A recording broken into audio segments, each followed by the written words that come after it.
we've been talking a lot. We're like, hey, you know what? There's a lot of buyers out there that are purchasing their first or second investment properties or their first home or whatever they're doing, and they're not understanding the acquisition cost, the real cost of actually getting into that property. Okay, so we want to shed some light on this so that you, as a buyer or an investor, aspiring buyer investor, can understand that. So, Greg, I'm going to let you just take it right from the top, bro.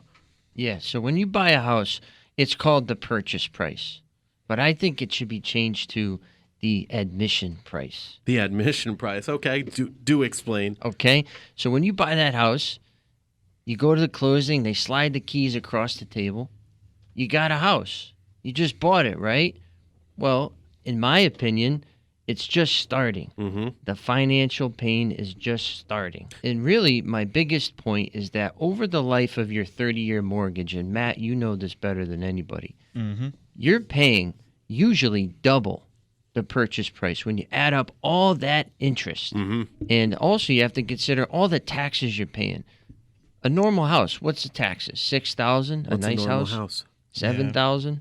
What's a normal house? 3 bed, 2 bath? Yeah, something nice in the suburbs. Yeah. Yeah, you're paying $5,000. Yeah, $5,000 Five. times 30 years, that's another 150 G's. Mm-hmm. Yep. Okay. Then all that insurance over 30 years, that's another 1,500. There's Talk another. with John LaPointe, save some money. There's 50 G's in insurance over 30 years. Then you had PMI, and then your wife wanted new cabinets, and then it needed a roof, and then the septic went bad. Yes. And then you had to paint it, and then you had to pave the driveway.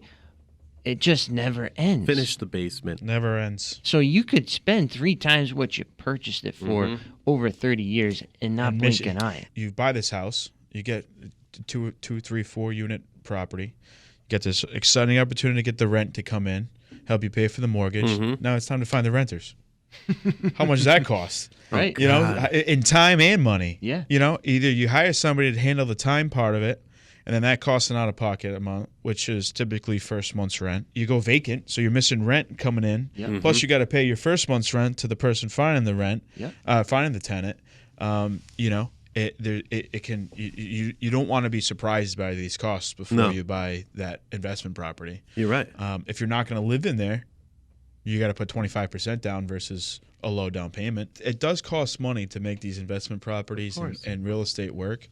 But if you do it with the right team and you're efficient about the costs and who you hire and whether or not they're the best at what they do, it can be a very fruitful thing.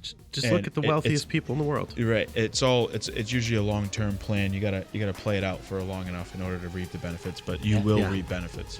So I don't want to scare anybody away from buying investment properties. Just do it the right way. Yeah, for sure.